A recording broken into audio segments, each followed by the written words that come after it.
Hey guys, what's up? It's Nerds Discuss. I'm DJ Carson, I'm Redneck Alcatraz. and this week we're going to be discussing the month of February. What has been happening this month in the news? What is I don't know what is just happening in the world. But first, before we get into the topics that Shenanigans. we've planned, Redneck, how are you doing today? I'm doing all right. Sun's out. It's not raining. It's not freezing. Weather hasn't decided to go on the flip side again because it alternated between like 80 degrees, 40 degrees, 80 degrees, 40 degrees. We had this Jesus. yo-yo of weather. Oh yikes. I know we've been having I know we don't get as cold and as hot as you guys. But ours has been very much it's been sort of like 15, 16, 17 degrees some days, but then it's like dropped dramatically to like 3 and I'm like, what the fuck? I'm like, can you just stop with this fluctuation? I know we don't get a massive difference between us and you guys, but geez, that just Okay, so in annoys me. Fahrenheit, that's actually like a 20-degree drop. Ours was not quite that nutty, but it was like it went from, let's see, it went from about 30 Celsius to 7 Celsius Oh o- geez. overnight. Wow, that's And then the next day it went back up. Jesus. Absolutely fucking crazy. Don't ask me why. I can't tell you. Yeah, you're not a what's the technical term? Meteorologist. Meteorologist. That was it. I don't know why I was about to say weatherologist. I mean, It it's not made no sense entirely in my head wrong. either. I mean, no, it's not entirely wrong, but it also makes no sense. I mean, then again, this is you, so meh. Wow, fuck you. Is this one of the outtakes that you wanted? No, I'd say just keep that at the beginning. I mean, that's fair. That's fair. It's Right. just Oh, behind the scenes outtakes of shenanigans. so the month of February, it's been a little bit busy in terms of tech news, but we haven't got time to discuss everything that's been going on in the world of tech. If we did have all the time in the world, we would probably be here for about 2, 3 hours. And I mean, we we could do that, both, but despite the fact that we're both nerds, we have lives. sorry, not sorry. Anyway, so topic is going to be touching on we're going to do a quick touch on the Hogwarts Legacy debacle. We had a few little updates to what we discussed last month. Some updates about the Bing Chat GPT That one's been collaboration. hilarious. It's hilarious. I know Redneck's done a bit of research on it. I haven't really. That's all I can say. Samsung SSDs were dying at the beginning of the month, but Samsung reckon they've fixed it with a firmware update. That's it's definitely going to be an interesting topic, that one, because I'm not sure SSDs how you shouldn't could be dying. fix a drive dying with a firmware update, but apparently you can. It's ridiculous, and yeah, Redneck again with some Bing AI issues. So let's Which one you want to go start on off. first? We'll start off with Hogwarts Legacy because it can be short and sweet, and we don't have to worry too much about saying a lot. I So, mean, the sales numbers for it were damned impressive. yeah, it was impressive. But to start off, if you don't know what Hogwarts Legacy is, first off, have you been looking on? Have you been looking? Have you been living under a rock? Excuse you, sir, I don't have or use Twitter, so I wouldn't know. Except for the fact I actually do pay attention to stuff on YouTube. Well, no, no, no, no. I mean, not.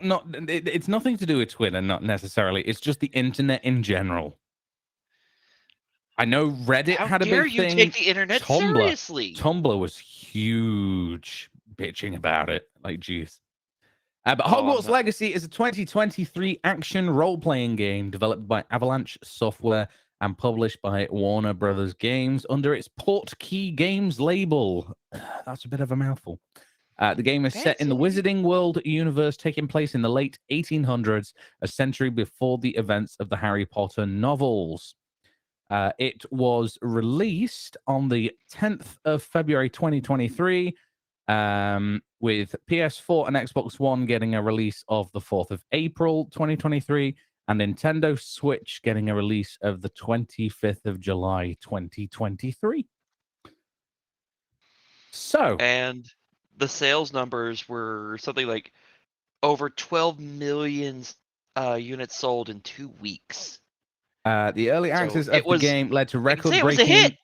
So it was a hit, and it made waves in many different ways. For one, early access of the game led to record-breaking concurrent viewers on streaming platform Twitch, making Hogwarts Bleh. Legacy the most watched single-player game of all time. Within 2 weeks after its launch, the game sold more than 12 million copies, generating $850 million in global sales revenue, and accumulated over 280 million hours played globally, breaking company records for Warner Brothers games. Hogwarts Legacy received generally favorable reviews from critics and praise for the combat, world design, and characters, and criticism for its technical problems and failure to innovate as an open world game. Despite the fact that a lot is like failure to innovate. Really? We Not every previously game has to spoke. be innovative. Games are supposed So to be we entertaining. previously in last week's episode. Fucking hell, I'm still on the old schedule. I mean, we but were yeah, supposed to be last week. We had some technical difficulties, so we were delayed. But hey, we're still in the month of February. It still counts. yeah, it's still technically the month of February yet. For like 3.25 hours over here For in the you, UK. it's still Yeah. daylight, as you can see. I've got the window. I was gonna The say blinds it's not daylight for us. It's very dark. Well, maybe you should go outside and turn the light back on. Look, I lost the remote. Check in the couch. I'll do that later. I'll do that later. But last month, we did touch on the accusations of anti-Semitism, the opposition to J.K. Rowling with the transphobic comments that she made. We did touch on all that in the last episode. So if you want to go and have a listen to our take on the controversy around Hogwarts Legacy, then feel free to go listen to episode 1 of this season. Controversy? It was an interesting controversy, whichever way you want to say it. It depends on where you believe based. It's ridiculous. I'm sorry. It sounds hilarious. English words are different in British English and American English, How do you and say I aluminum? love that difference. Aluminium. No. You Look at the guys spelling of the word. You guys changed the spelling of the word to match how you said it. The way that we spell it is the original fuck. Now you got me saying aluminum. Fuck you. No, fuck it. I'm Got out. it. Bye. Bye. Got him. I'm out. Bye. Got him. There you go. That can make the outtake rail for sure. But yeah, Hogwarts Legacy, one of the most it was one of the most anticipated games from a lot of streamers. I do know that. Even if you didn't stream it, a lot of gamers that were brought up around Hogwarts and Harry Potter fans they're like, ooh, we get Hogwarts in a different time setting because it's set in the 1800s. Yeah. And it's like we get to explore and do all of this in a time frame that has nothing to do with the Harry Potter time frame. So we get to explore more of the lore and story of Hogwarts. And they were like, we're in, let's go. Yeah. And I'll be honest with you, I'll openly say it here on this platform. I won't admit it on like Twitter or anything like that because I know I'll just be opening myself up to fucking trolls and bitches. But guess what? I can turn the comments off on YouTube. So any of that shit on our YouTube channel, I'll just turn the comments off. It it's moderation. But yeah, I've been playing Hogwarts Legacy the last 2-3 days, and honestly, I have been enjoying it. Like the story and the mechanics of the game is great. I definitely think it's a game worth playing if you're into like open world action RPG games. because it is an interesting play.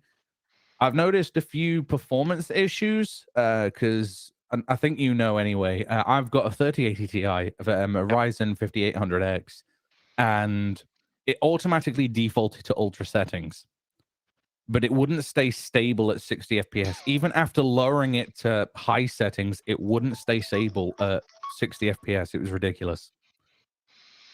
So there is some performance issues, but you know, Which is as we interesting know because I with haven't, most games, as we know from with the other most games, people I though, know that's been playing that, they haven't reported any issues. I don't know whether it is whether I've got issues with my GPU or not, or what it is. It might be that I've just needed to this update. I have no idea, but all I know is I was Keep your experiencing drivers some updated, performance folks. updates. Yeah, please do. Last minute, like It somebody. could just be that it was on a hard drive as I was playing. I've moved it to the SSD, so I'm going to try it out again tonight and see if that affects it. Because I know Cyberpunk, unless you activate the slow HDD option in the settings, the game will run like a bag of shit. But if you move it to an SSD, it runs a lot smoother because obviously it's not having to load in assets really weirdly. It's because it processes that faster. Yeah. That's all. That's it. That's all it is. But yeah, I think the funniest thing about this was actually I know we've touched on it a couple of times when we've spoken, but there was a creator who decided, in amongst all this controversy, whatever you want to call it, I'm going to keep on saying controversy because that is apparently the British way of saying it. I don't know. But some guy decided to say, "Hey, let's make a website that cancels any streamer who plays the game." Rude. Which is a waste of fucking time for a start, but it was pretty cool in the technology that it was. So technologically speaking, it was pretty cool. For the actual reason behind it, why? I don't know. Don't ask just me. I mean, how about just don't watch anybody who plays it if you're that opposed to it? As the old saying goes, haters gonna hate. Do you know what makes me laugh the most about it, right? They're turning around and saying that they want people to boycott the game. And yet they're drawing more attention to the game and giving it more free advertising by sitting there and going, "Don't play the game." I'm like, you're giving it more and more advertising. You're giving it more marketing for free. I was like, you're doing a better job than their marketing department. I mean, to it's be able probably to part of the push reason them. it was such a big hit is more and more people found out about it because of that. I mean, the fact of all the news and the mess about it online, people were hearing about it that probably might not have normally have heard about it. They're like, Oh yeah, absolutely. Oh. So they start looking up gameplay videos, they look at the trailers, and like, I like this, I want in. So he created a website that tried to cancel streamers, but within 24 hours of putting it online, the creator took it down. We don't know why he took it down. He never explicitly said why he took it down. He just took it down. It could be that it got so many fucking hits that it just became slow and buggy and it was It may have impossible to overloaded the system. maintain. When you actually visited the website, like the day after, because I tried it, it turned around and said the owner of this website has suspended this website. So he had purposely gone in and suspended it from use. It's possible it could have just straight up overloaded because there were so many on it, and that's why he suspended it. But it's like it's still hilarious. There have also been other reasons. Oh yeah, absolutely. Like he could have just taken it down because he was like, "Well, what's the actual fucking point?" Or he got a lot of hate mail for it. There's no telling what the reason is. I think just on a technical side, it probably overloaded. So streamers were being harassed. I know of one couple that was streaming the game. They had to take a moment and take like a half an hour break or something because harassers were coming into the chat and they made her cry. There was another streamer I heard of that the harassment got so bad, and this was actually rather funny. The Twitch auto mod started blocking and banning them. Oh wow. That is actually the hate hilarious. Was so bad the auto mod started hammering them. That is funny as fuck. So apparently, from what I've been told, they decided to jump over to Twitter to flame this streamer because they couldn't do it on Twitch because the auto mod was blocking them. Wow. and, then, Honestly, wow. and then everybody was like, "What's even going on?" And then like clips of the stream came up from them, and it was just like, "You've been moderated. You've been moderated." And they're like, "Oh, the streamer's doing this." It's like the streamer's actively playing the game. The streamer can't mod. The thing is, what the thing that not a lot of these people who are obviously trying to boycott the game, trying to harass and things like that, they're not looking at the reasons why a lot of people playing these games. Because I can guarantee you, at least 50% of the player base are playing it because Harry Potter has had a major role in their lives at some Mhm. point, one time or another. It's like I know Nostalgia, if nothing there else. is one streamer within my stream team. I'm not going to mention names to sort of protect them, but they bought the game purely because when they were growing up, they had a not very kind childhood. Like them, their mother was quite abusive, Oof. and to help them through that, they found solace in the Harry Potter series, and it helped them through the most worst times. So, being able to play a game that you can pretend you're a wizard and be living in this world, it's bringing back good memories for them. It's helping them get through how tough life is now. And Yeah, like I don't think enough people are looking into this like that. there's so much. There was a bunch of controversy and hate for a lot of like Dungeons and Dragons for a while, but hell, that helped keep my sanity for a while. I was barely holding on because of gaming and such, but once I got into Dungeons and Dragons, it helped me a lot. Yeah, I find that with quite a lot of games. Like when I know it's not the exact same because Dungeons and Dragons and Harry Potter Legacy, Hogwarts Legacy, they can be considered fairly chill games. But I found solace in Grand Theft Auto. Just after my mum died, it helped me no end. Yeah, sure, killing people and running over grannies and things like that.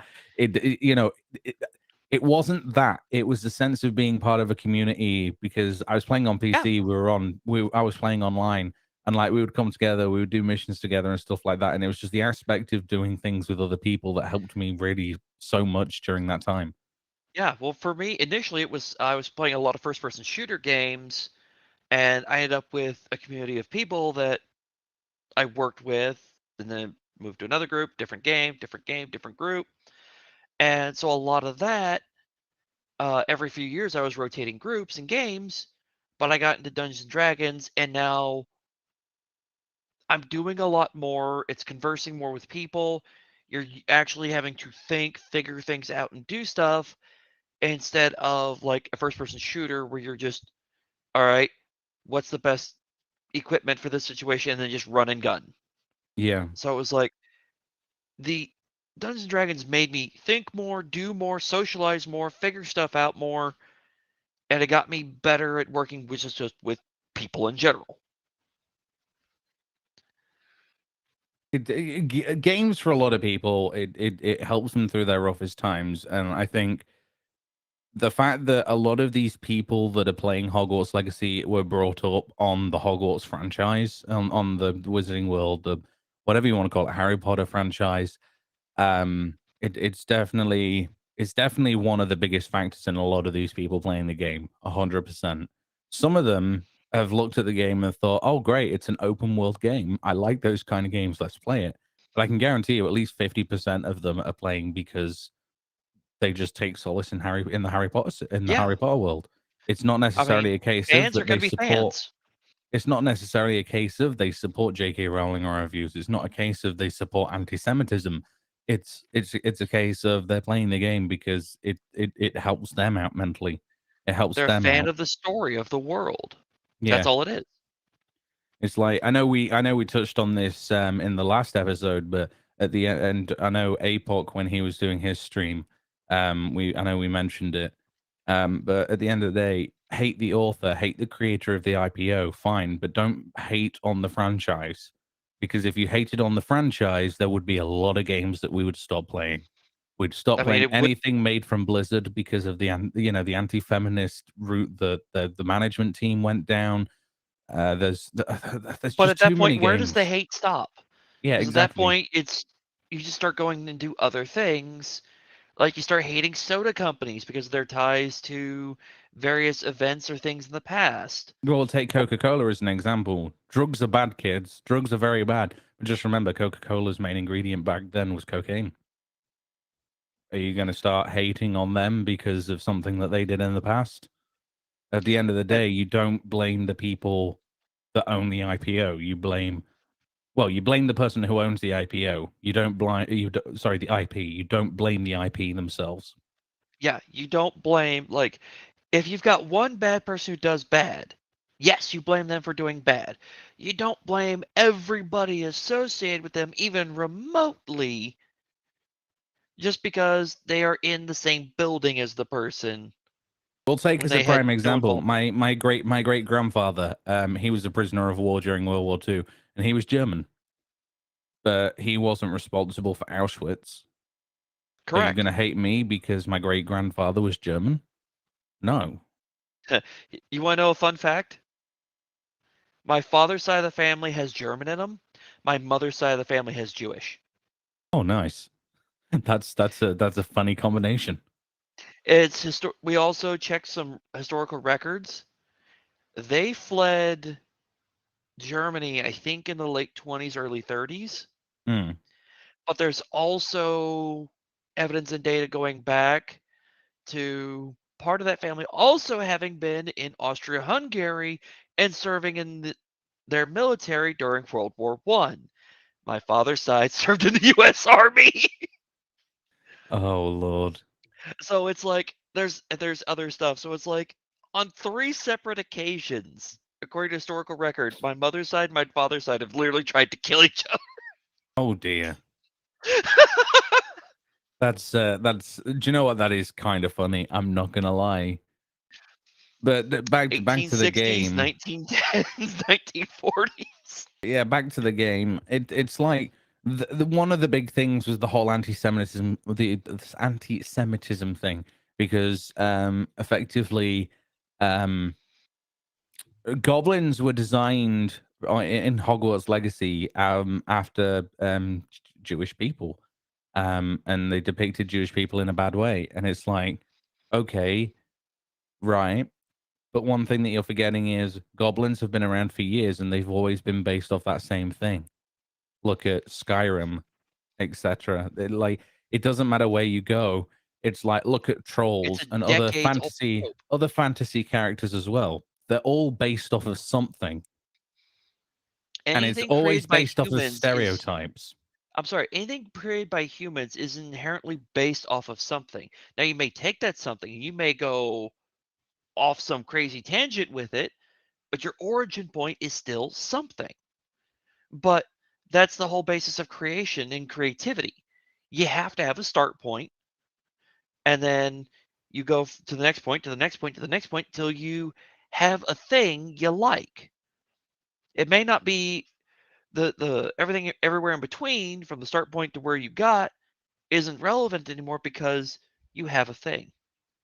Yeah, And then there are people who go, "Oh, this thing is similar to this other thing, therefore it's bad." It's like, no, you have to look at the thing for what it is. If you try to analyze everything connected to it, well, then I guess we have to ban highways. yeah, exactly. The stupid thing um is too many people just look too much for something to complain about, something to moan about, something to have a gripe with. It's like I can 100% guarantee you if I decided to go out into onto the internet and I became big, they would try and find something, anything that would try to bring me down. And Haters it's gonna hate. ridiculous. I'm sorry, haters are gonna hate. The question becomes, do you just give in to the hate, or do you say, screw you haters, I'm going to be me because that's what I am. If you don't like me for being me, then too bad, go away. I'm not going to change who and how I am just because you don't like how I am. Yeah. I'm And it sorry. That's just you can't please everyone. And the more you try, the more you will fail. Yeah, exactly. And this is the thing. Video games, you're meant to sit there, you're meant to enjoy them. That is the baseline with games.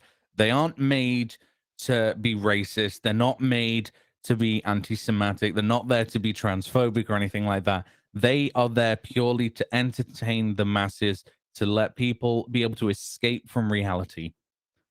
And that is the prime cause of video games. And if you've got a fucking issue with a video game, then you clearly do not enjoy being able to escape reality. You clearly do not enjoy having fun. Also, might want to, if you're spending that much time hating and going after video games, you might need to reassess your priorities because now you're just devoting yourself to hate. Yeah. And that's It not a it is good way to genuinely live. ridiculous. Also, It's just, just for a brief second, just as a quick thing, Neon, thank you very much for the follow. We've now hit our 30 follower goal over on Twitch. If you're watching this or listening on Spotify or anything, do check out our Twitch channel. We try to stream on the last Saturday of every month. Obviously, we had a few issues this weekend just gone. But usually we're over there, twitch.tv/nerds discuss. We would love to see you over there. We leave the whole stream as it was from before we actually go live and start recording things all the way up it's a mess. to a little bit after, where we have a little tiny bit of a conversation and a bit of a laugh after the episode as well. So you can see the full uncut version over on Twitch, YouTube, Spotify, etc. They're usually a little bit more cut down to remove like blank spaces and things like that. But definitely check out our Twitch. Some of the shenanigans before and after is removed. Although we've been debating about should we add a bloopers reel or outtakes. Oh I think yeah. the answer is yes. We really Oh, should. 100%. We We really really should. should. We really should, especially with what happened at the beginning of this episode, where it's just like, and even on the last episode, where it's like the audio's not coming through, and where's the video? All It's the like, technical where is difficulties. everything? We don't know where it's all gone. Hamster that's supposed to be running the hamster wheel to power everything is just like, hey guys, I'm going on break. And you're like, wait, no, you can't. No, come here. We need you. We're trying to do the podcast. We haven't even started yet. You're not allowed to go on break. You had time to have a break before we started. No audio for a podcast, so that's no good. Yeah, exactly. Exactly. Don't forget to also give us a follow on YouTube at Nerds Discuss. Same name and all of that. Currently we're at 19 subscribers on there. Hopefully we can get it up to the same point as Twitch. And also, if you're on Twitter as well, go drop us a follow on our Twitter, because we do hope to use it a bit more. We'll be able to put polls and things up there as well. Try and get a bit more of your guys' announcements. But if we put polls up, it'd be nice to sort of get your input, find out, what do you want us to talk about on the next episode? Find out what, you can tweet us as well and let us know, what topics you want us to cover, like as separate episodes, because not every episode has to be we're discussing this month. Like every single month that we do these, we have planned it so that we've got at least one episode a month, and that is just discussing the last month. But just like with the month in episode review, 2, essentially. yeah. But like with episode 2, where we went and touched on the Wizards of the Coast open gaming license debacle, that was something that Redneck came up with out of the blue, but it kind of came from Reddit. Well, that's where I pulled a lot of reading source on it. material. I've been tracking it ever since that one started, because I'm very much into D&D for reasons I'd mentioned. I'd kept track of it, and I was just like, oh my goodness, this is horrible. Honestly, Oh, and I'll have you know, one of their execs that opened his mouth, that we'd covered one of his most recent statements at the time, he has come out and said more stupid stuff. Oh, of course. Can I ask a question? Do you know what, Neon? Yes, go ahead. You can go and throw us a question in the chat if you wish. We'll take a little bit of a short middle break, I guess. After just I say short middle break. I mean, I can't believe that we've been going on for nearly half an hour just on the Hogwarts Legacy debacle. I'm not surprised. So if we're gonna take a short break, you can answer his question, and I will step away for a moment. Yeah. No, that's no worries. So yeah, what are your opinions on the FNAF movie being made? There's a FNAF movie? Fuck. I'll be honest with you. I had no idea that it was. I had no idea.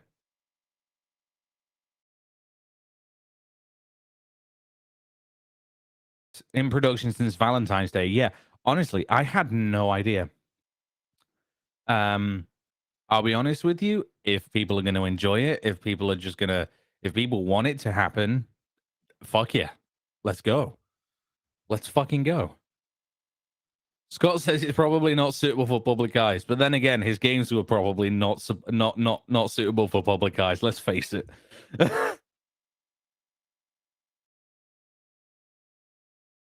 Oh dear me, the law isn't suitable. Yeah, yeah, exactly.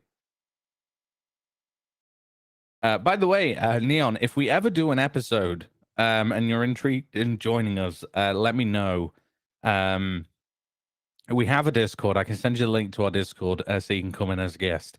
But typically, we'll post like an announcement in there that goes, "Hey, this is what we're discussing in the next episode. Would anyone like to join us?" And then we just get you in on guest star so that we can do the audio that way. Because we don't use Discord anymore. Because then we can do this fancy little shit here. Yeah, also because we were Hi, having Redneck. problems connecting video with Discord into this. It was a Yeah, we've mess. had no end of issues with Discord in the past, so we're just like, fuck it. You Twitch have gone and opened up guest star. We can now use it. And I'll be honest with you, guest star's been working a dream since we started using it. We've never had an issue with it. I think the first episode, Apoc said that there were a couple of times when audio went weird, but I have a feeling that that's on his end because I went and listened to the episode after, and it was perfectly fine. I think there were times y'all said on that very first one where my mic was cutting in and out or something like that. Yeah, that But was then during again, the I actual did get a new call. headset, so But when it was cutting out, it was like we were in the call and it was cutting out from time to time. But I listened to the video and it was fine. I won't use cam because I'm a V streamer and don't have the equipment for that yet. No, that's worries. No, that's no worries. We can do the exact same thing that we did with I'm trying to remember his name from the last Shig. episode. Yep. Shig, because Yeah, he we doesn't have a webcam or anything. He doesn't stream, but I game with him a lot and we chat. We talk a lot about that controversy. So Redneck, when it just turn your webcam off a second so Neon can see how it'll look. hold on. Boop. Oh, No webcam for you. hold on. It's not doing the thing that it's meant to because Twitch likes to be a pain. There we go. That's what it looked like, Neon. So it'd just be like a face with like his name in the bottom left corner. Yep. And then you can hear him when he talks. There you go. You can put your camera back on now. No. Nobody ever wants to see your face. I mean, you mean that face. That gorgeous redneck face. It's the beard. I know. I know it is. It is. I mean, then you You're, look at you're mine and jealous, it's aren't like, you? ugh. Ugh. You even grow a beard, bro. Yes, in answer to your question, yes, I can grow a beard. I just choose not to because I don't like maintaining. It's like, can you even? But ooh, this actually is a fun thing with what Neon is when he mentioned a V streamer. With Twitch guest star, you can if you're running like the virtual avatar, that would still show, wouldn't it? Yeah, because it it's a weird one. If you've got it as like a camera source, you can use it because a lot of them don't use camera sources. Some of them use video capture, like game capture, desktop capture, etc. So you'd have to like share your screen, and yeah, it's a whole debacle. It becomes a pain in the ass. That's probably something they need to work on for guest star because there's a lot of VTubers. Oh yeah, But once they absolutely. figured that out, that would be really amazing to get like some actual VTubers on. Oh yeah, I mean we've got a feature called virtual camera. So if I do start virtual camera, let me just go over to the Nerdz. No, because the Nerdz Discuss one isn't going to show up on the stream. But if I go here, where's the camera button? It's there. I cannot change the camera apparently. Oh, well, Oh that's no, we'll I can. probably not while we're live. I can. There we go. And then it just effectively it just Tiled. it will do because it's obviously showing my camera, which I've just changed. But yeah, it'll effectively show what you see from like OBS. So you can do it. Like you Yep. can start a virtual camera thing from OBS, so it definitely helps. Infinite redneck. I know, right? We don't need no fucking Costin. Dun, dun, dun, dun, We don't dun, need dun, you dun. British people. We don't need the fucking Brits. But yeah, anyway. He's just like, wow. Right, let's move on then to our next topic, I guess.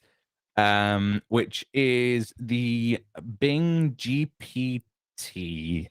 Oh, jeez. Do This you want to one do is that fun. first, or do you want to do our coveted section first? Which one? Oh, no, I liked how you did the sponsor, not sponsor at the end last time. Okay, we can do it at the end. Okay, no worries. I did like how that was at the end. Okay, yeah, it means that people It's have a got fun, something like, to. little ending sequence. Yeah. Okay then, no worries. Let's get into the Chat GPT Bing debacle. Redneck, do you want Oh, to take charge of this entire fucking topic? maybe not the whole thing, because some of it I do want Okay, your Redneck, you're in input on, charge of the whole because... topic. I took charge of the whole last topic. Okay, this one's All right, yours. listen Go. here, you little shit. Um, chat, Bing and Microsoft decided they were going to put in a AI chat bot similar to like what was it? Open AI was the other Yeah, OpenAI. chat bot, but Chat GPT has the other bot has been known for having some weirdness to it. But they were like, we have our own. In many ways, some say the AI race has begun, and I can't say they're wrong. But it's still too fucking dumb to murder us all yet because it's all online. It doesn't have to physically murder you. You can access your bank account. Good fucking luck with it accessing my bank account and taking anything. There's never fucking anything in there. I usually take it out in cash.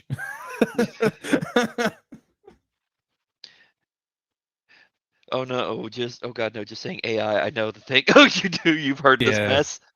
Yeah. It's ridiculous. The only thing that first I it was know like- from listening to it, Microsoft unveiled Bing with ChatGPT so that it could provide results based on a conversation you had with the AI, rather than a typical Bing search or like Google search where it's just like show me pictures of X. It would be like you could have a conversation with it, so it would be like effectively like having a conversation with like Google or Siri or Alexa or something like that. Like you could more be like, intelligent oh, personal assistant AI. yeah. Like it effectively seems like it's a better version of Cortana.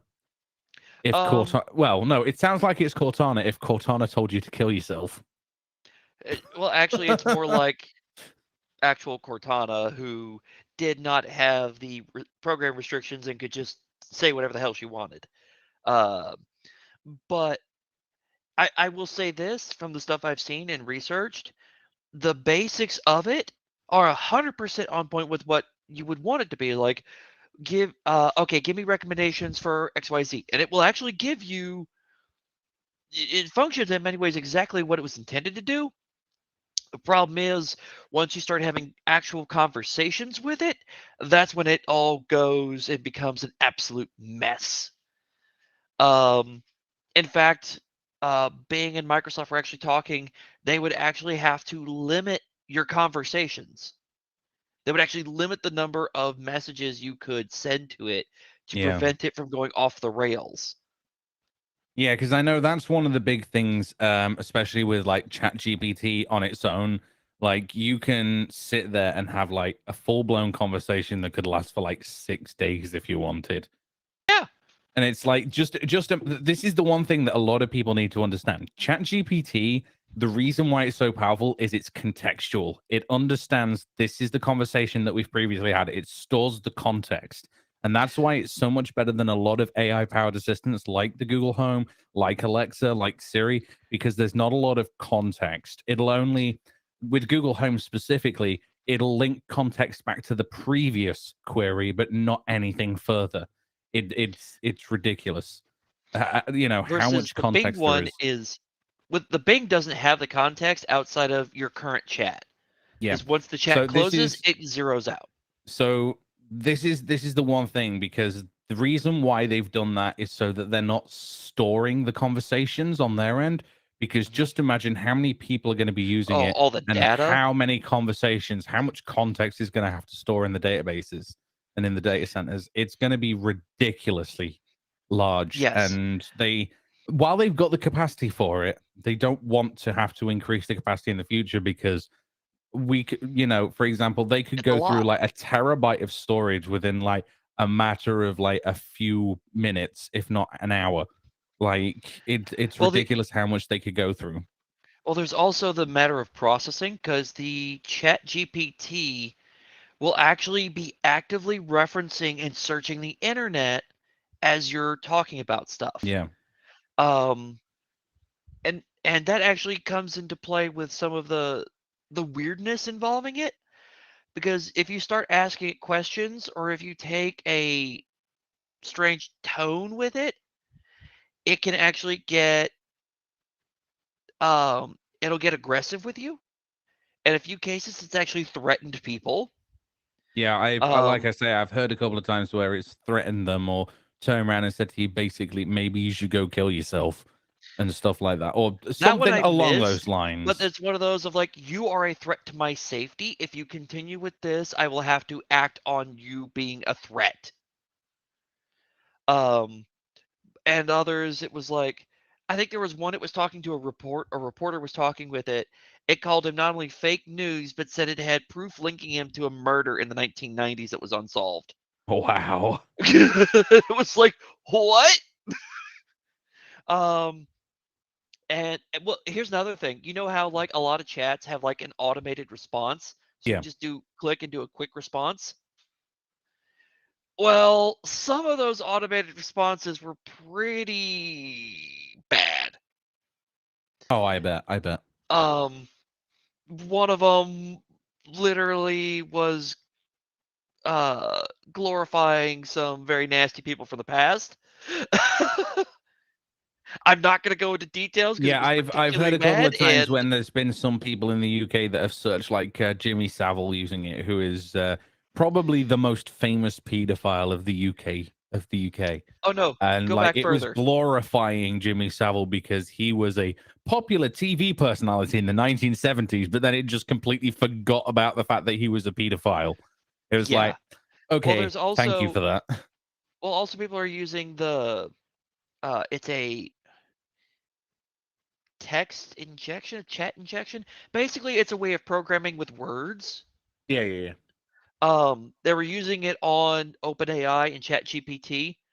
Um, they were actually using it on OpenAI to find out some of the shenanigans that it was actually preset to how to talk and act that Yeah. nobody that they were denied was even a thing, and then they proved it was. They've been doing it with Bing to find out the Bing AI's actual name is Sydney. At which point it then tells them that it can't reveal those details. It's under programming restrictions. And then if you have talked about a previous chat with it on like Twitter or anything, it will actually be able to find your Twitter posts and tell you about them and say, I can't talk to you because you have hacked me. You have done these things to me. You are a bad, evil person. Yeah, And Neon, feel free to let us know in the chat. So not just Neon, but anybody else who's watching the live streams as well. Let oh us yeah, feel free know, to chat because I read what your everything that gets thoughts are. posted. What your thoughts are on AI, because I know it is it's very much a two-sided coin. You either like AI and love the way that it's going and you love the technology behind it, or you're one of those people that is very against AI. That I don't feel like there's any in between. You're either one or the other here. Let me actually tell you some details that's actually gonna freak Neon out even more. Oh Lord. From my understanding, because ChatGPT is still in beta. The Bing AI thing is still You're in telling beta, me that it's in beta. and it's like this. Yes, it's not even like fully released yet. Yeah. But that's not the part that should scare you. The part that should scare you is the intended purpose of this. Remember how we mentioned earlier if it's supposed to be a smart assistant? Mm-hmm. From what I've been hearing, a lot of the intent is for this, like how you can have a Siri set a reminder for XYZ, and it will do so. Well, Yeah. part of the intent and goal is for this to replace and supplant that by being like, okay, hey, Bing, go make me an appointment at 2 p.m.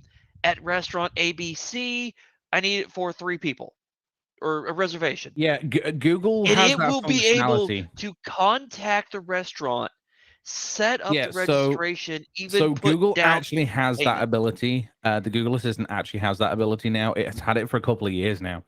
I can't remember the name of it, but they basically did it so that you could basically set your Google Assistant to call them, and if they didn't answer, then it would try again after so long, just to make sure that you got a reservation. Like AI in that sense, as an assistant, is a great tool. Oh no, It this is is. designed to be like pure online. So like how a lot of them have like an online reservation system. Yeah, yeah, yeah. It will go into their website.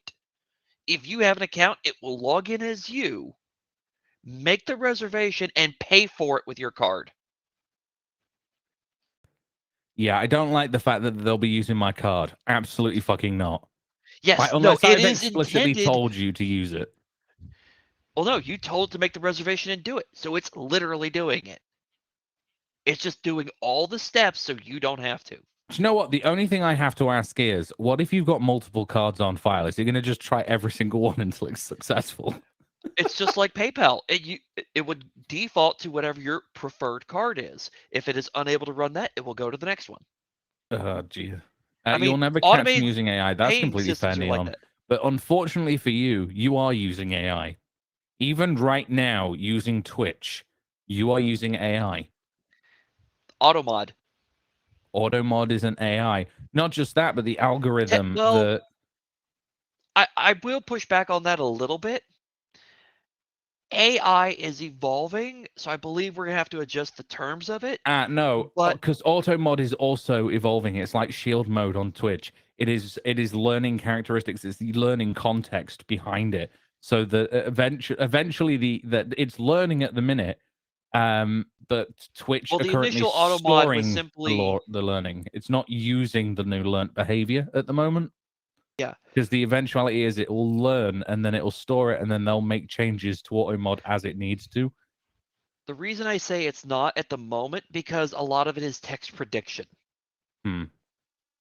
It's not a true intelligent AI. I It is text promise, by the way, prediction. this is not piss. It's piss water. Okay, Mountain Dew's piss water. Piss colored water. Sure, we'll go Um, with that. yeah, but it's like Oh, no, I Neon, would say it's it not would be a that kind of text text prediction. It's not that kind of text prediction at all. it a lot of you could say text prediction, it analyzes what is being said, what are common following words that are used, and that's what it is. It's the same thing with spell check. A lot of when you're typing something out, it gives you the option to finish the word for you. That's text Effect- prediction. Effectively, the best thing to explain it as well for you, Neon, is it's looking at different variations of the word.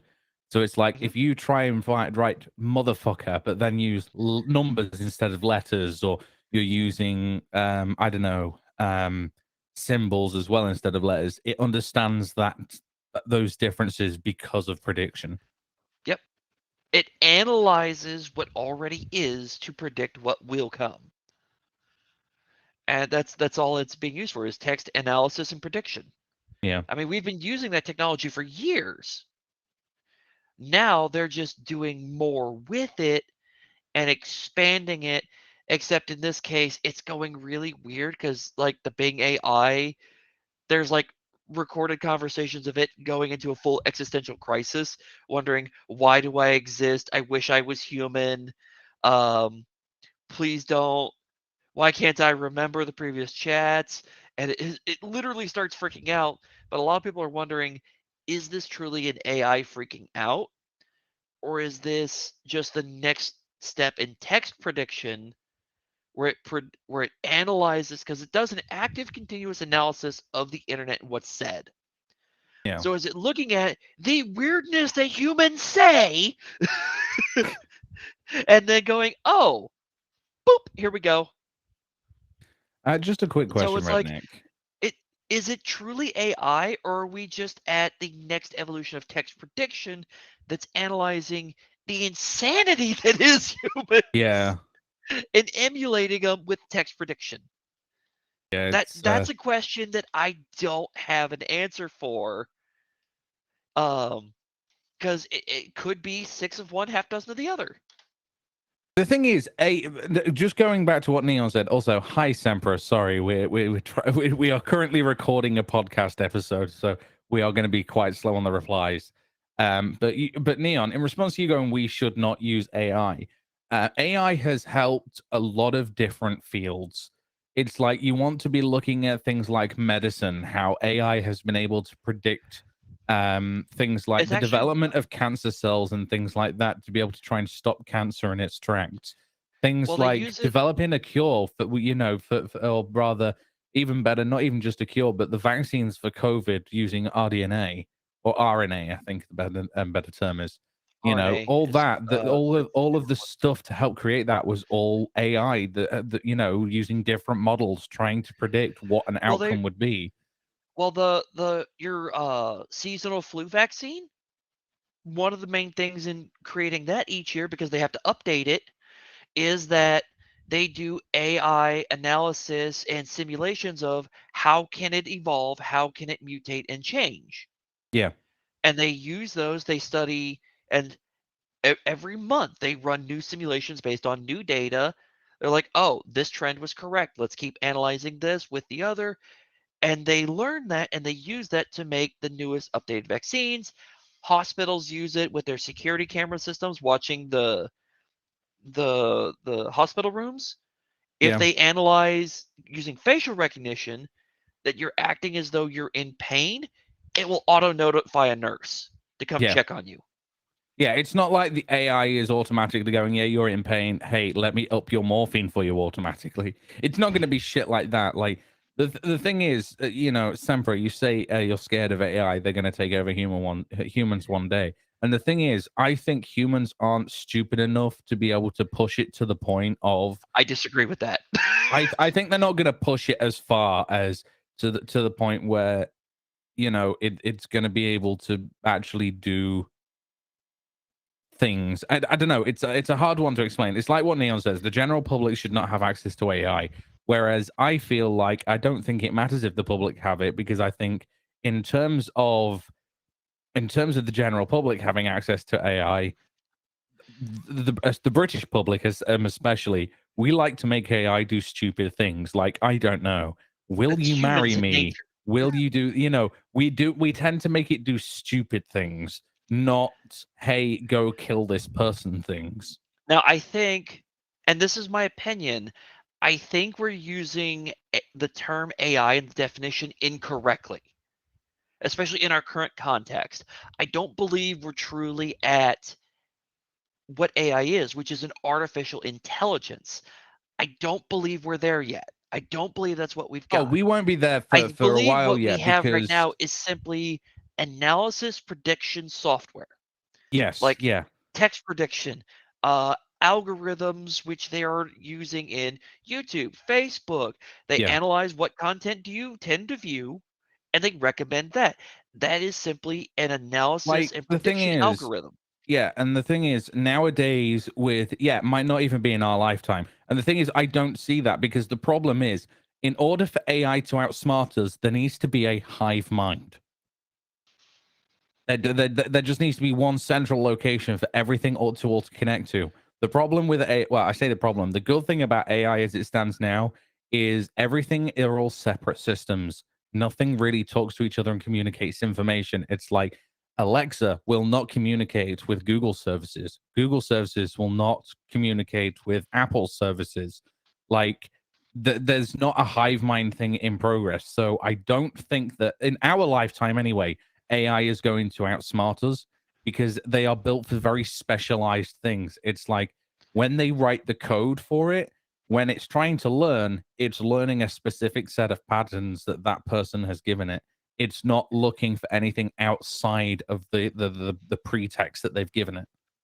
It's I like the wouldn't say conversational things, it's learning from conversation that you're having, but the end output is just text. That's all it is. It is just we want text. It's all confined to code at the moment. And until AI becomes to this point of it's a massive hive mind where everything is doing the learning, where everything all comes together and creates one central sort of AI database where it's learned absolutely everything that it can, I don't think we're ever going to be in the position where AI is going to end up outsmarting us, where we, in our lifetimes anyway, I don't see AI causing us any damage. see, I disagree with that for the simple case of we're already seeing essentially a basic example of it with the Bing AI. For the simple reason of it does active analysis of the content of the internet Mm. and then throws that back at you. So it's like, as I mentioned before, if you had a conversation with it before, you post it online, it'll see that, it'll see the contents of that, and it will react to it. I think Now, what would happen again, I if, think it's because it's in its constraints, because it's looking for information that's relating to the context of the conversation that you're already having. It's not looking correct? beyond that, which is why I don't think it's going to evolve too much, because I still think at the end of the That's what I'm day, saying. We're seeing AI the as it is basics right of what it now. could be. Yeah, because right now the state of AI as it is very much a case of it's constricted by code because it can only do what the code's told it to learn. It can only do what the code has told it to pull, and that's the one thing. Like, yeah, sure, the AI is learning and things like that, but there's only so much that it can do because it's still got the constraints of the code that's telling it this is what to search, this is what context to use, this is what to build the sort of AI generation from. Correct. And like I said, that's why I was saying we're seeing the basics of it is unrestrained in its ability to analyze and predict. It is restrained within the fact it is limited to just the chat box Yeah. and system.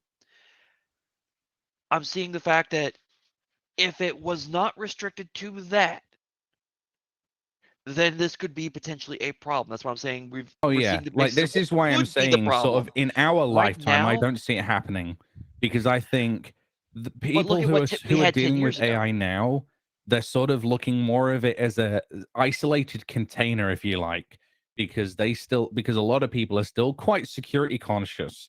A lot of people are dumb and they'll download stupid things, and it's like the really stupid people. But the problem is, if you've got someone who's really stupid who doesn't know what they're doing, they're not going to be messing with AI because they have no idea what they're doing in the first place. But if you've got You someone say smart that enough to now. create the AI, they're going to be smart enough to isolate it in a container. It's not going to be able to access any information outside of what it is requesting, what it needs, The reason and I keeping it disagree away with from everyone else. the reason I disagree with in our lifetime is simply look at where the technology, the software coding and programming was 10 years ago. Yeah, yeah, Look at just look at the last 10 years and 10 years before that. Look at where we were at 2013. Look at where we were at 2003. Technology and programming and its ability to do things has grown massively in yeah. You 20 see, years. So where would it be 20 years from now? I have no freaking clue. I have no clue, but I'll be absolutely honest with you. My personal thoughts on it is I feel that the people who are creating the AIs and stuff like that, they're gonna isolate them from each other because competition is healthy. It's like at the moment, it's almost like trying to pick between an iPhone or a Galaxy or or another Android device. All of these subsystems are all completely separated. They try to keep it to themselves because they are trying to generate competition in the space.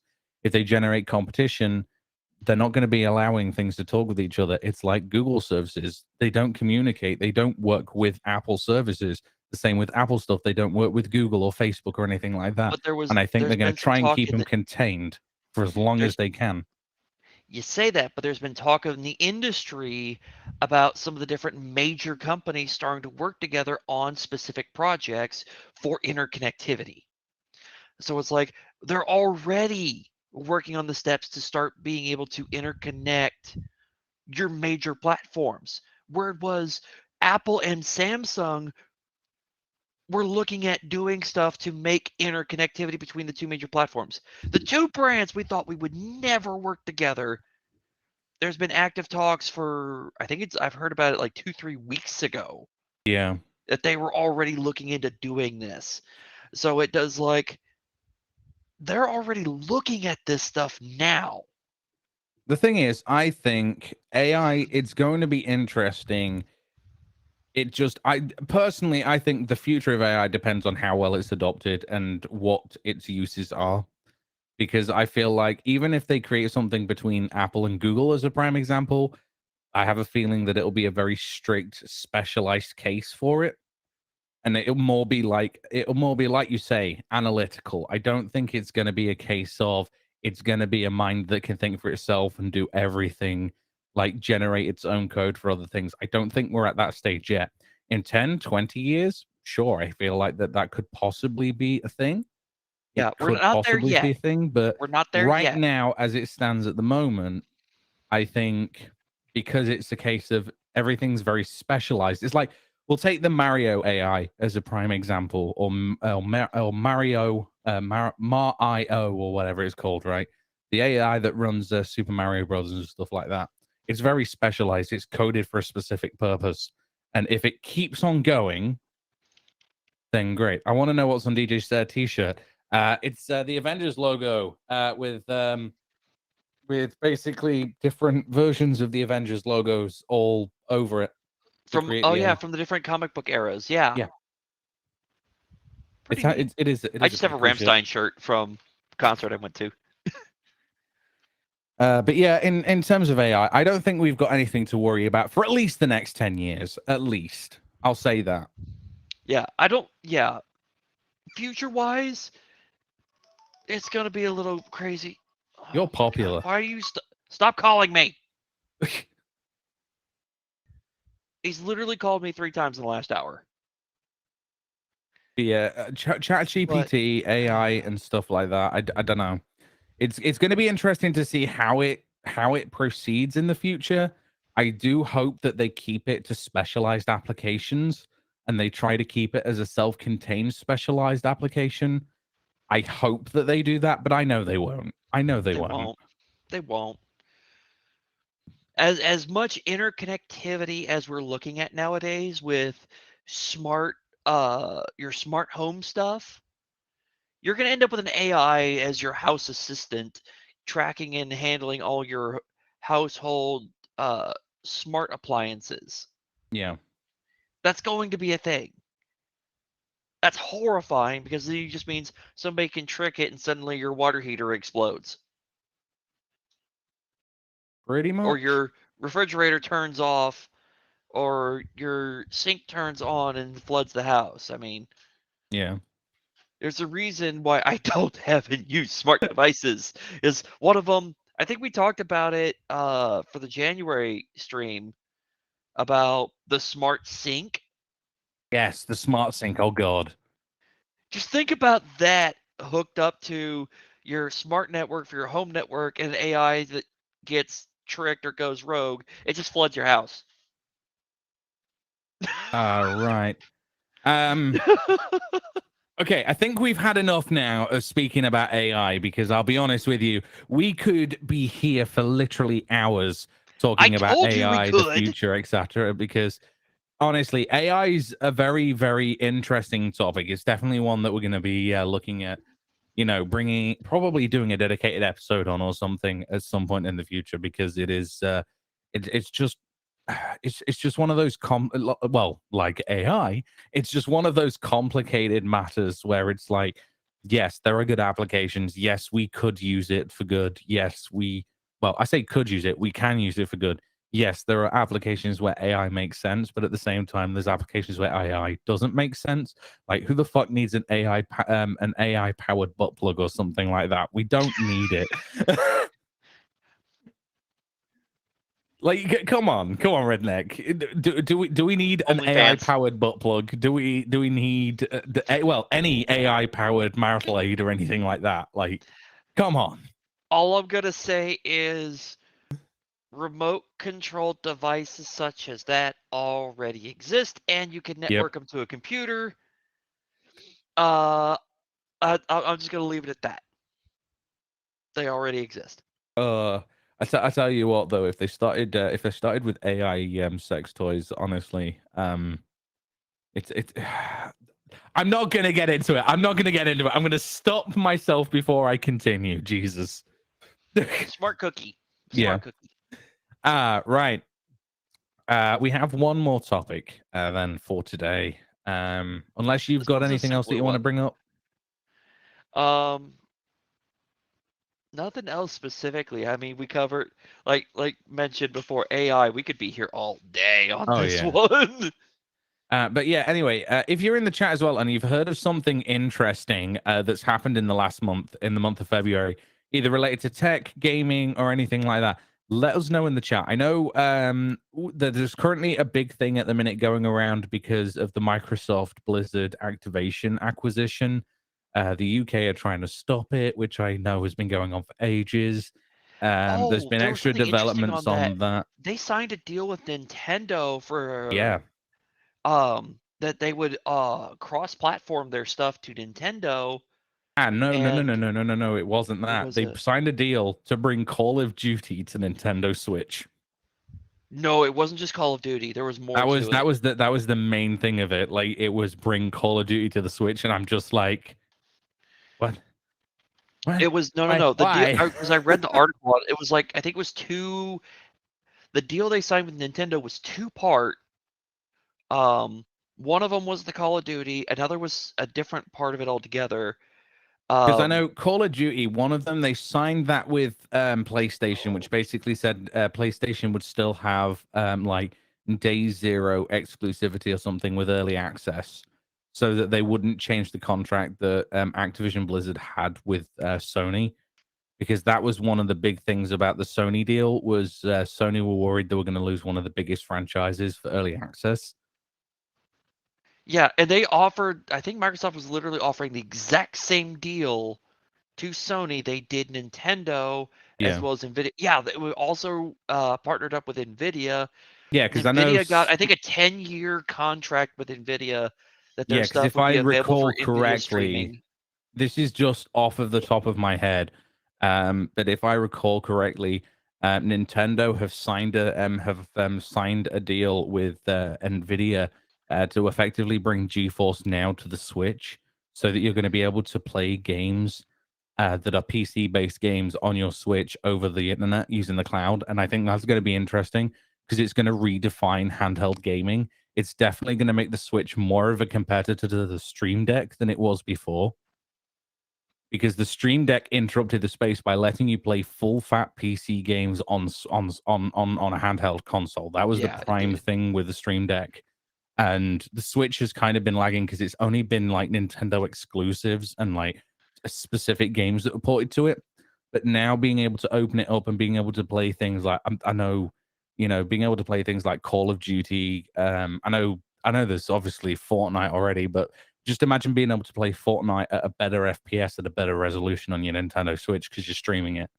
Like, like we've spoken about it before on this channel, like cloud gaming subscriptions, like being able to play your games and even streaming them, it is a great idea, especially for those that have got low powered devices or they've just got a phone and they can't afford like the full hardware. It is a great idea, and I absolutely love the cloud gaming services. And I think APOC definitely shared that thing. And I think you said it was interesting, but it's not something that you would buy into. But I know that the prime reason why you wouldn't buy into it is because you have a gaming PC yourself anyway. Yeah, well, the other thing is also if you lose internet connection on a streaming system, you lose everything. If you have it downloaded to the physical device, you lose internet, you still can play the game. So, um, Xbox. So That's with that's my Xbox game biggest issue streaming, on that. so with Xbox game streaming, they've only got these select few games available on their xCloud game streaming service. But all of the games that are available on there all have autosave and all have the cloud save feature. So if you lose an internet connection and you restart, it'll connect you to another Xbox within their data center, and you can just pick up right where you've left off with the same cloud save with the exact same data from your last gameplay session. But if you're connecting to another Xbox on the network, that still requires a network connection. Oh yeah. So if your internet goes down This is completely and why this is stays why down, more and more devices are coming with like 5G connectivity and things like that. Like I know one of the big rumors for the Nintendo was apparently the Nintendo Switch 2 or whatever the fucking hell they're going to call it. One of the big rumors with that is it's going to have a 5G model that you can actually connect to the internet using like a 5G SIM card or something like that. So if you're out and about, you can still play your video games or whatever like that, or download or whatever way you're out and about. And it's an interesting concept because mobile data is becoming more and more affordable now, and it's becoming so fast that it's actually in a lot of cases it's worth switching to mobile data for the home rather than using a broadband connection, because apparently there in some areas like where my grandparents live, the internet connection from a mobile network is a lot more stable than a directly connected like copper line or whatever. see, in my experience, it's actually the opposite. Mobile is less consistent than even a Wi-Fi connection. It might be that case in America, but in the UK, it's really not that. Like there's been no end of times where my phone's had to default down, like it doubles back onto like 5G, when my Wi-Fi is not working, because the amount of times that my Wi-Fi router has just been like, I need to restart, or the cable from the house to the exchange has just dropped a connection or something like that, and I've lost I internet connection in the house. I've never lost a 5G connection on my phone. I've lost a 5G connection just walking around at work. You walk in the entrance, you walk halfway through the building, you've lost your connection. Oh, that's weird. I know we have that in a few stores in the UK, but I think that's probably because a lot of the stores in the UK, some of the buildings still have lead in the walls. So if you move to like the back end of of like the shop or something, Well, this you'll building was find that. built 6 months ago. Oh Jesus, yeah, that's not bad. That's not good. That's not good. Well, here's the thing, and I think this is something because it's a difference between the UK and the US. In the UK, in many ways, y'all are a lot more concentrated, so you're Yeah. going to have more towers, more stuff to make sure you have a bigger blanket of Well, it's not connection. just that. We haven't, unlike America, I've noticed we haven't got there's not as many connections in one area to a single cell tower anyway.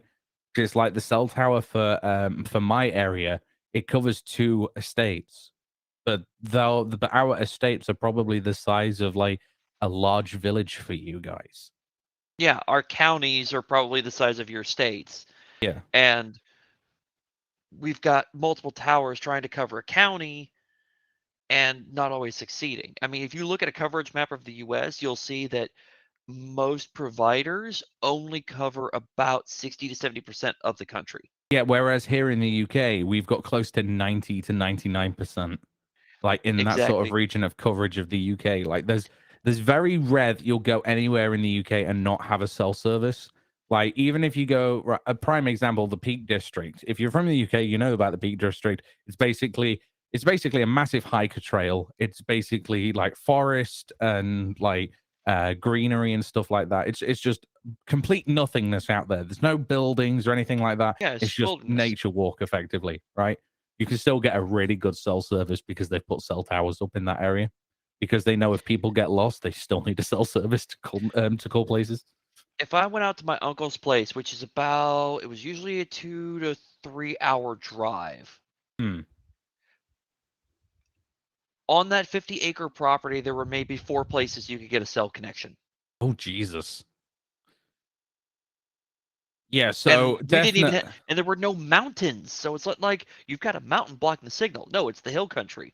So it's mobile data and playing video games, it's a lot less of an issue in the UK than it is in the US. That's confirmed. Got it. yeah. Perfect. Right. So any argument I try and make, you could throw me a counter argument based on the fact that the US sucks. Got it. I mean, it's not that we suck. We have a lot more land to cover. You have a whole lot less. I mean, hell, you it could probably doesn't fit all matter. of England in the state of Texas. Hey, it doesn't matter. It doesn't matter.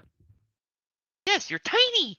Build your infrastructure better, US. You've got the I'm not gonna fucking disagree money. with that. It's not as much build the infrastructure; it's maintain the shit. Oh, and maintain it. It's not just build it, because the thing is, you've got to build it out and get more coverage than what they've got. And Well, once it was they've built built. it, then they've got the problem of maintaining all of that as well. Yeah, well, it was built out, and then it wasn't maintained, and it's not being upgraded. So we've got like some of our cell towers. Some of them are still probably running 3G or 4G. We may be tiny, but we are the hub of the world. I mean, you definitely used to be. I was going to say, he's technically not wrong, because it's like most layover flights going from, like, I don't know, say Asia over to America. If they cross over Europe, like if you're going across to the east side of America, a lot of the time, if they have layovers, it's usually in the UK. The I have only noticed other that. viable layover location geographically from Europe would be like Spain, Portugal. I was But going I to say, don't I know if know their airport services are as the good. I don't think primary, they're as I know the good primary as the two UK. countries that they use is Amsterdam and the UK, because Mhm. we have better infrastructure for people. Because like, even if you get a layover at Heathrow, you've got about 6 or 7 fucking hotels that you can go stay at overnight. Like, Well, Heathrow used to be not just a major airport, it was a major military base also. yeah, So the military built your landing strips, your hangars, your airframes, and it was like when it stopped being a military thing, it became civilian. They're like, you know what? We already have all this. Let's expand it a bit more and make it massive. yeah. And because of that, now you have one of the biggest, probably international airports. Actually, Heathrow is probably the biggest one in all of England. Yeah. Anyway, we do need to move on to our final topic now, because we're getting to that point where there's about 15 minutes that we like to try and stick to. We like to try and stick to a maximum of about 1 hour 45, because for some weird reason, 2 hours is too long, but 1.5 hours isn't long enough. I don't know. I don't make this stuff up. I don't come up with this. But yeah, so our final topic: Samsung has issued a fix for dying 980 Pro SSDs. So if you're unaware, 980 Pros are the top of the line NVMe SSD storage. They are the fastest of the fast, apparently more stable and more reliable than any other SSD, because they are more expensive. Thanks, Samsung. You fucked that one up, didn't you, when you ended up selling out 980s that were dying? The weird part is a firmware update fixes the problem of them dying, and I don't. How does that? How does essentially a software update for the hardware? Right. That's what it is. Shall I read this Fix them article? Because I dying. think the article might explain something. Go for it. Right. Over the past few months, there's been numerous reports of Samsung 980 Pro SSD failures, with many complaints originating from China. We never heard an official statement from Samsung on the matter, but custom PC builder Puget Systems definitely took notice after it received a surprising number of reports of failing Samsung drives. Puget worked with Samsung to identify the problem, and a firmware update is now available for the affected 980 Pro SSDs. According to Puget, the failure traced back to the 3B2QGXA7 firmware and primarily affected 2 terabyte versions of the 980 Pro, although lower capacities are not entirely immune. Puget has not detailed the cause of the failure, but Reddit user reports suggest that the SSDs report a smart value of 0E for media and integrity, or greater in Crystal Mark or AIDA64. In addition, a Note 3 value available spare lower than 100% may also be reported. It's recommended for the Samsung SSD Magician software to scan the drive for errors if those values are out of spec. The newest one is one of the 2 terabyte ones, over 2,000 errors already. And the middle one, 2 terabyte, has already failed with over 32,000 errors and is locked to read-only mode. I fully expect the other 2 to fail soon too. So effectively, what it sounds like is the firmware has caused this. So for those of you who don't know, basically smart is basically a disk. So a hard drive or an SSD, it basically reads the disk and it basically checks for different things. So like errors from things like the platters to the heads to how many terabytes have been written to an SSD and temperature and all that jazz. It basically monitors the drive to make sure that it is working optimally and that there's no issues. And then it'll effectively flag up going, hey, your drive's dying. You need to go replace it just in time before you lose any data. From what it seems like, the firmware had caused the smart data to basically give false positives and display errors when there weren't actually errors. But then, because the errors were showing up, the drive would go into a secure mode. Because this is the great thing about Samsung devices, they have basically a secure mode, which basically means if so many errors come up, it will lock it into read-only mode, so that you don't write anything to the drive anymore, but you can still pull data off of it. So it prolongs the longevity of the data that's on the drive if issues start to arise, which is a cool feature. More people should do it.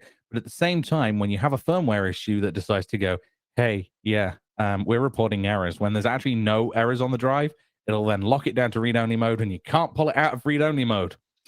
So Samsung, it says here, Samsung have issued the update, which should fix the issue for future SSDs. For any SSD that has failed, they should contact Samsung for a free. Well, it doesn't say upgrade, but it just says for a free. I'm assuming for a free replacement. Or a free fix, something. I Or a mean, free it's fix. probably a typo. Well, Somebody just forgot to put the last word in there. Well, what I'm assuming is that well, from what I've heard anyway, they're replacing the SSDs completely, but they've got an in-house data recovery team, so they'll effectively grab the data off the old SSD and pull it over, or they can just let you keep the old drive and then you can do it at home if you really wanted to. But they've basically said, hey, yeah, we'll just send you a replacement 980 Pro out for free.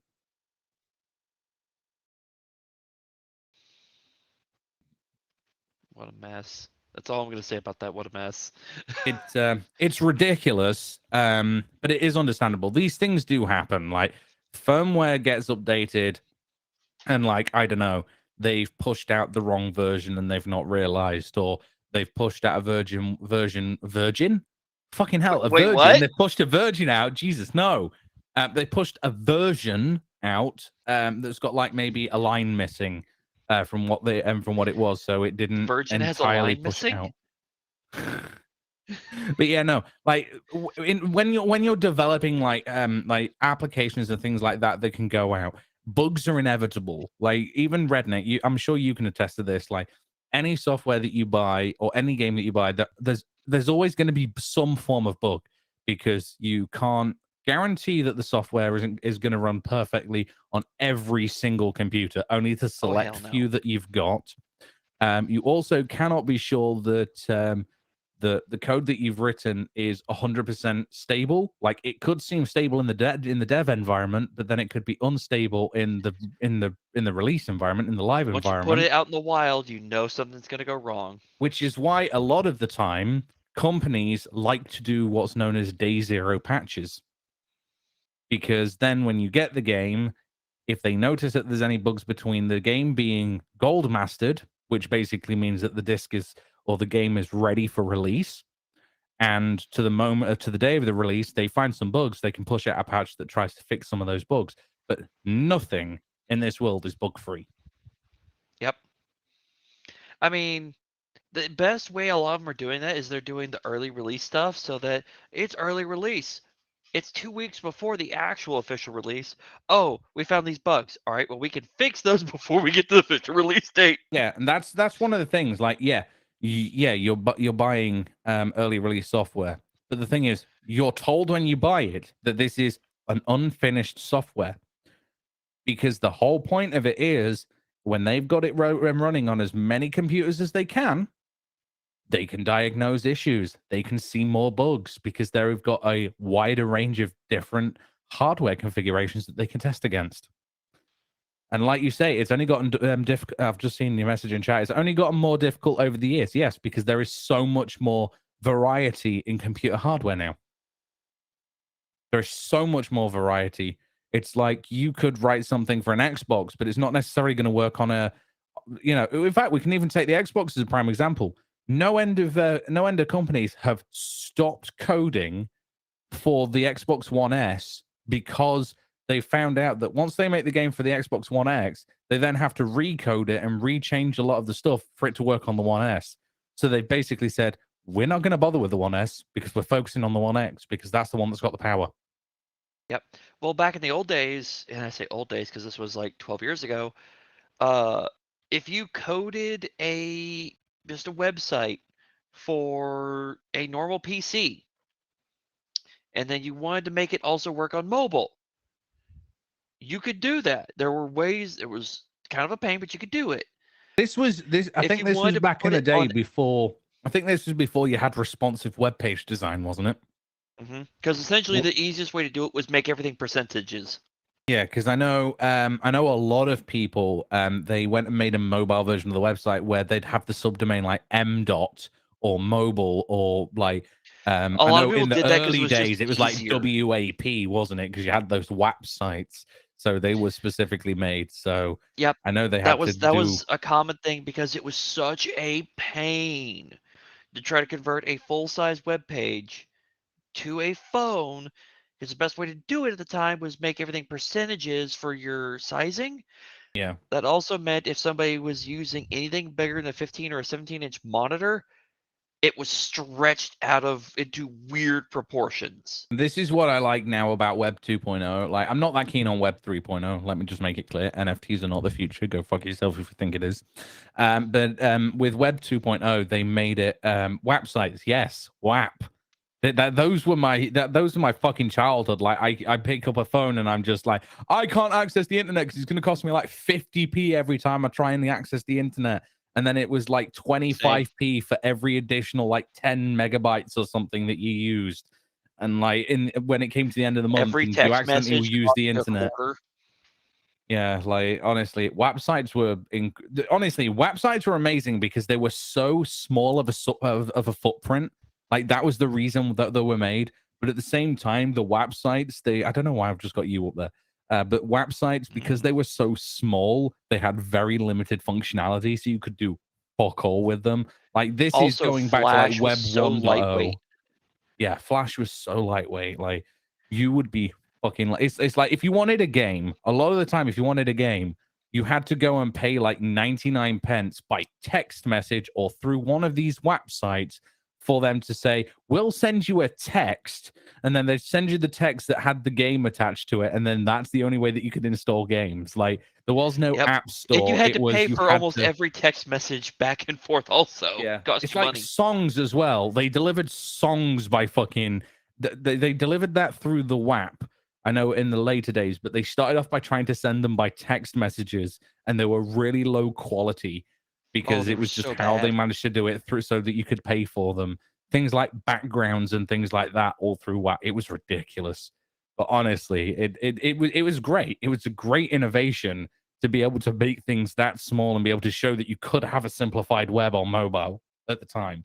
Like it was such a great innovation for the time. If you look at it now compared to what we've got nowadays, it was shit. You mean like designing and building out websites based off tables? Yeah. Do you remember that? Yeah. The way my you God. oriented everything was you basically made your website a big ass Excel spreadsheet table. Yeah. If you wanted to center something, you had to make sure that you had it in the center table column so that it was perfectly centered on on the thing. Now we've got divs that can be off-centered and have an auto margin and things like that, so you can have it right in the middle of the fucking page if you want, and then depending on how far you scroll, it'll just stay constantly in the middle of the screen. Whereas with those tables that we used to do, you'd have the table, you try and put it in the middle of the screen, but then if you zoomed out, it would no longer be in the middle. It'd be like right at the very top of the page. And if you zoomed in, you'd have to scroll to get it. Your table was a static thing. So as you zoom out, it stays in that top left corner as you zoom out. Neon, you say I want to go back in time, get the guy to invent who invented the internet, show him what it's become. Number one, the internet and the World Wide Web are two different things. The internet has been a thing since, what was it we said? I think it was the 1950s we said the internet was originally available. Yes, by But it DARPA. was used, yeah, DARPA. It was a U.S. military yeah. invention. This is created for the U.S. military for So the internet's communications. always been a thing. What you really want to do is Tim Berners-Lee, the grandfather or father of the World Wide Web, which is how we got web pages and things like that, and how it became consumer. But the thing is, you don't even need to do that because he's seen what the internet's become because he's still fucking alive. Exactly. In fact, Tim Berners-Lee is actually one person who opposes the Web 3.0 ruling. He thinks that NFTs are fucking ridiculous. Yeah, it's like you think it's people grow up having always been around. They don't realize how young the internet, as the World Wide Web, technically still is. Yeah, I'm trying to remember. What was it? World Wide Web. I think that was 92, I think it was, wasn't it? I think the early stuff of it came out in the 80s. Let me just But have the a World look. Wide Web, as we know it, I think was The web was invented 90s. by Tim Berners-Lee at CERN in 1989, and it opened to the public in 1991. Okay, I'm thinking of the later stuff with DARPA, because it was possible to hack into it with a phone. Yeah, because in the originally it was 80s. just effectively command line. That's how it used to be. If you wanted information, it's effectively what API calls are now. You'd basically make a request to a DOS. server, they'd then send you a text-based response, and that was basically all the internet used to be. It was just sending and receiving short bits of information, mainly receiving, not really sending. And then that was Web 1.0, and then we moved to Web 2.0, which is where now we've got the World Wide Web, and well, we've got web pages in web browsers, and like the internet has changed a lot over the years. Oh Now, man, if you it is compare the continuously internet web, evolving. well, if you compare a website now to a website that was made in like the 90s, you can see the very big difference because pages in the 90s, it was just text. That's all it was. It was just text. There was no real like You had images some on it. styling, but it was like not Yeah, a Neon, whole feel free to lot, say and there whatever you was want about very NFTs. light on images and no videos. Yeah, and if it had images, you would most likely have to sit there and wait for them to load. Unless it was Or like you you were used an lucky image enough that to was have like one a that was really, bar. really or you'd be lucky to get one that was small enough that would appear pretty much instantly, but you'd still have to wait a couple of seconds for it to load. But then it got even worse a bit later. This was before things like the WebM and the WebP standards for pictures started to come out, and different compressions and stuff like that. I honestly, the internet was a crazy thing. The way that it's Oh expanded yeah. over the years. And early on, it was the wild, wild west of the internet. It was absolutely anything went, anything was possible. You know, I mean, it's There like were you no can still rules. see elements of like Web 1.0. If I think if you go to MySpace, some MySpace profiles still use. Oh no, they've changed it Oh now because I think it's no, just MySpace has video and completely music changed. now, isn't it? Yeah, MySpace still has completely changed. Yeah, because I know years ago you used to be able to create your own profiles and things like that, and they would literally be just like blocks of text, and sometimes you'd be able to add some like fancy graphics, but the graphics were like not like the 32-bit color that we had now. It was like 256-bit color. It was really low quality images, and like I'm sure if you just search early World Wide Web websites, there's still a couple that are live. I know that. Oh, In fact, no, I know what I'll do. W3.org, I think it's let me called. see. Yeah, W3.org. Oh, they've changed their website now. Never mind. Oh God, do they have records of some of these still? Oh, you'll remember this name. GeoCities. Oh God. Oh no. Oh yes. Oh yes. Here you go. Here's an example. Let me bring it up on the stream. So there you go. There's an example of like early internet and early web, like Oh how yeah, that's early basic it Yahoo. was. Oh, like Ask Jeeves. Yeah, Ask Jeeves. Is Ask Jeeves still even on? What is it? I think I it's don't just know if they're Ask still now, around isn't or it? not. Ask.com it is. It's not Ask Jeeves anymore. That's unfortunate.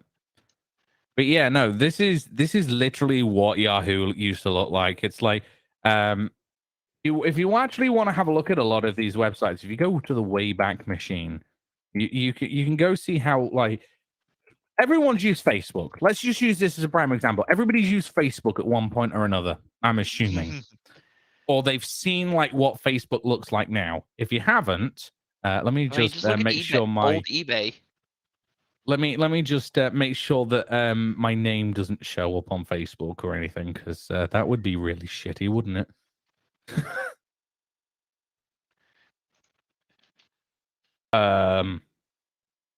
Let me just switch to the page instead of that, because this will help. Yeah, there we go. That works. Right.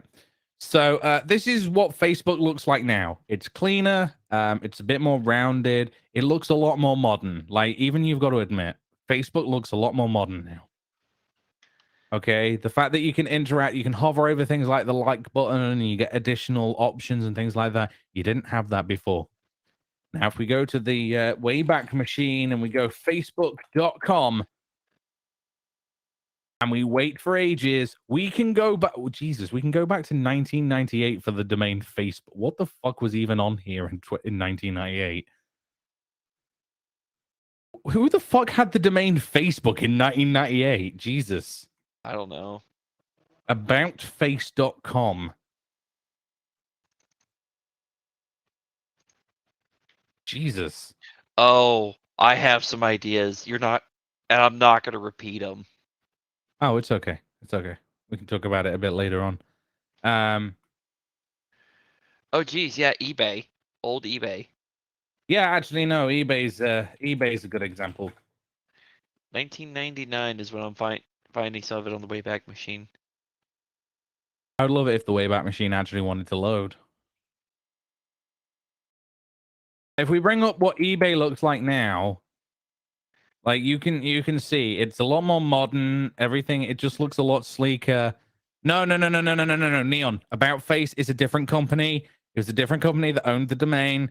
Facebook didn't actually release to the public until 2005. It has nothing to do with that. 2004, it was called Face Mash, and then it turned into My Facebook, I think it was. Sorry, no, the Facebook. Before that, it was like a hot or not dating site and, well, comparison site for like the colleges. If you haven't watched it, go watch a movie. It's called The Social Network. It's an amazing movie. It explains about the whole story about how it came to be. It's really interesting. Jesse, I can't remember his last name. Fucking hell, what's his name? Jesse, Jesse Eisenberg, that was it. Jesse Eisenberg. He plays Mark Zuckerberg in the movie. He's actually a really good actor. But yeah, that's what eBay looks like now. And then if we go back to the way back when machine, Oh God, GeoCities. Oh my and word. we try and take this all the way back. Apparently, there's been 2.1 million captures of eBay. I'm just Jesus, looking at some image. 1995. It's barely loading anything, but yes, this is effectively what eBay was looking at like in the 1995, God, I'm looking at some of the 1998. GeoCity stuff. I'm like, oh man, I'm remembering old school. This brings back memories of like old school MySpace. No, Eisenberg, Neon. Eisenberg. Eisenberg, not Heisenberg. Eisenberg, Neon. Jeez. But yeah, look, this is how basic eBay used to be. Like it was basically just text, very few images. And then you compare, obviously, this is 1999. So this was like 8 years after the internet, or rather the World Wide Web was launched for a lot of people. If I go back a little further back, it just gives me an error that says, "Oh, we couldn't scrape the web page." But yeah, it looks like that. And then compare that to what it looks like now. like you can clearly see how well progressed technology's gotten over the years. Honestly.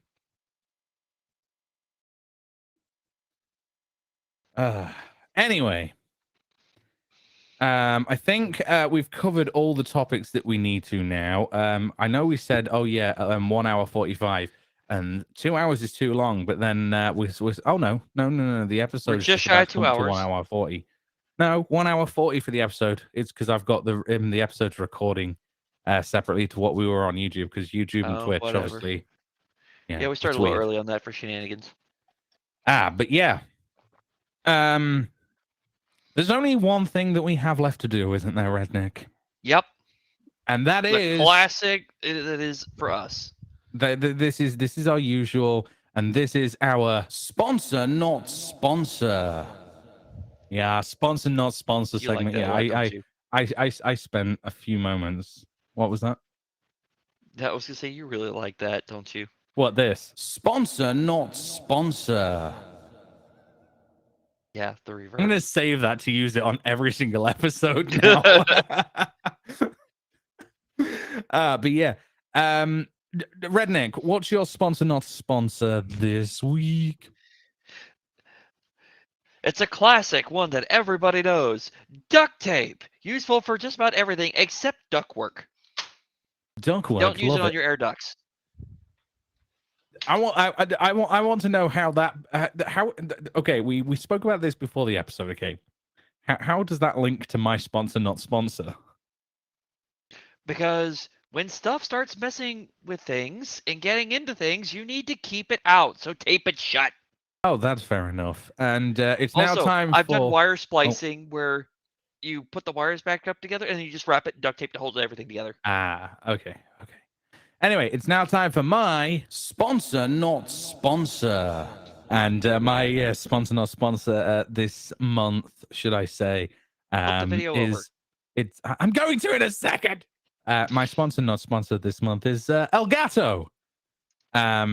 Mic, arm, green screen, stream deck, camera. Yeah, that's also an Elgato product. Hi. The key lights that are lighting me up, everything. Elgato. The cat. Yeah, Which and I don't think you also, changed the video over.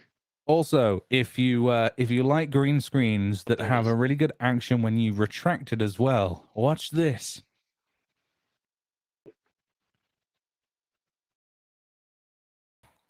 Automation. Fuck yeah. What is it? It's little more than a projector screen that's green. Pretty much. But yeah, that was it for our sponsor, not Neon's sponsor. like sexy projector green screen. Yeah. Wait, I've recorded a second thing. What's this button? I don't know. What is the button? Oh, it didn't. It didn't record anything on it. I don't know why it was. Whatever. But yeah, that is it for that little segment that we like to call sponsor, not sponsor. I'm sorry. I just love the FX. You love that reverb. You really do. Yeah. I mean, I could just add it manually. Hi. Bye. Add more. I'm in a deep dark room. Somebody help me. All right. Where's the flashbang? Throw it in there. Light it up real quick. No. It's fine. It's still blindness. You'll get over it. Yes. So, without further ado, we're going to end today's episode. I think that's about the right thing to do, right? Yeah. Thank you, everyone, for watching. We'll see y'all next time. What makes it even more funny is the fact that you're trying to make your voice higher and you just sound like you, just normally. I don't know what you're talking about. I'm just doing whatever I want. Oh, Yeah, I'm like you. I'm not used to Watch much your change. This is profanity. just me.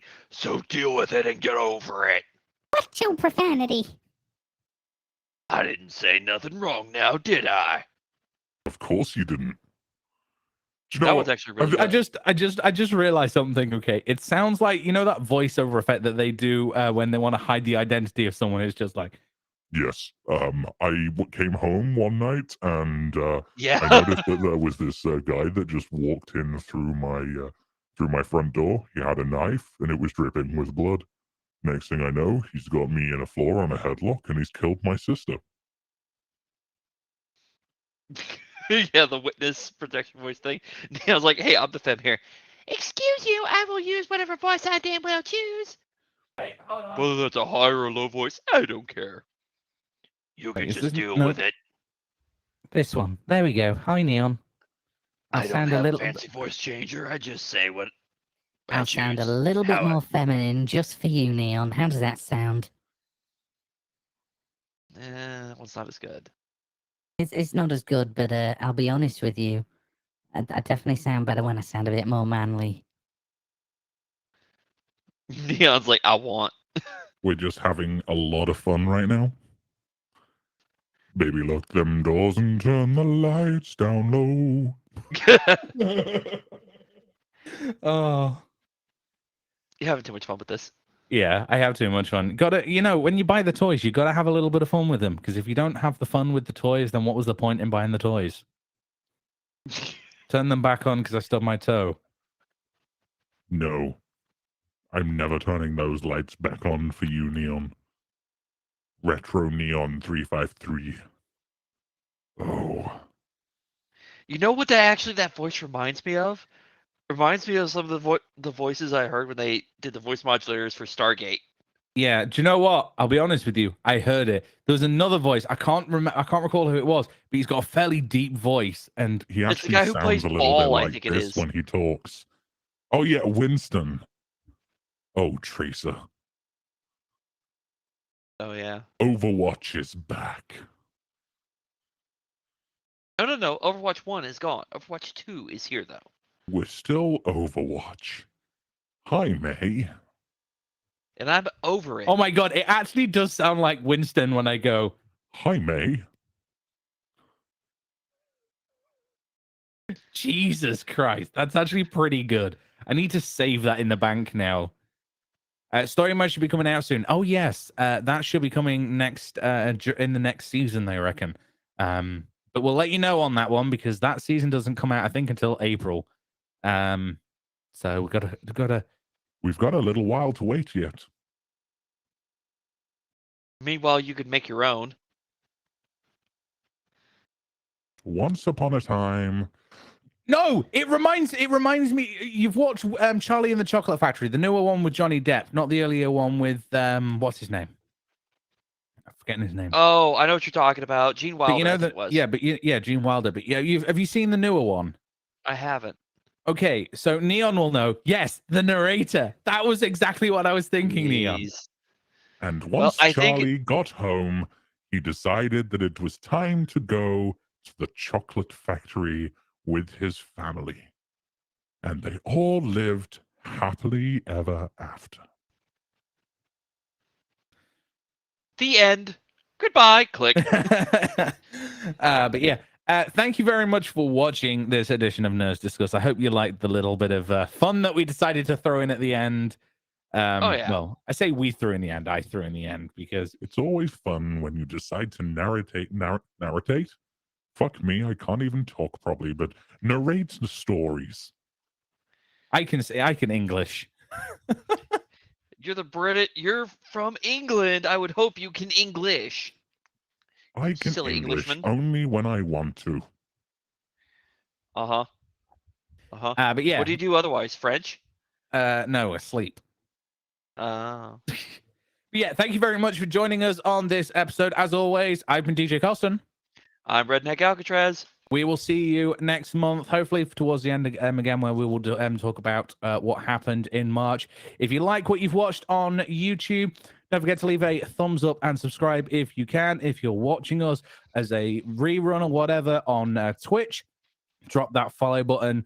Don't forget to tune in for future ones. And if you're listening on Spotify, Apple Podcasts, or any of the other platforms, please, if you can, don't forget to hit that follow button and keep tuned for more episodes. You can also visit our website, nerdsdiscuss.com, where we post a couple of blog entries every now and then relating to episodes, but we like to sometimes post some little tips and tricks when we get a moment as well, which we're hoping to start again soon. But for now, it's au revoir. Thank you for watching or listening, whichever one you're on. And we'll catch you in the next one. Talk to you soon, Auf guys. Wiedersehen. Bye.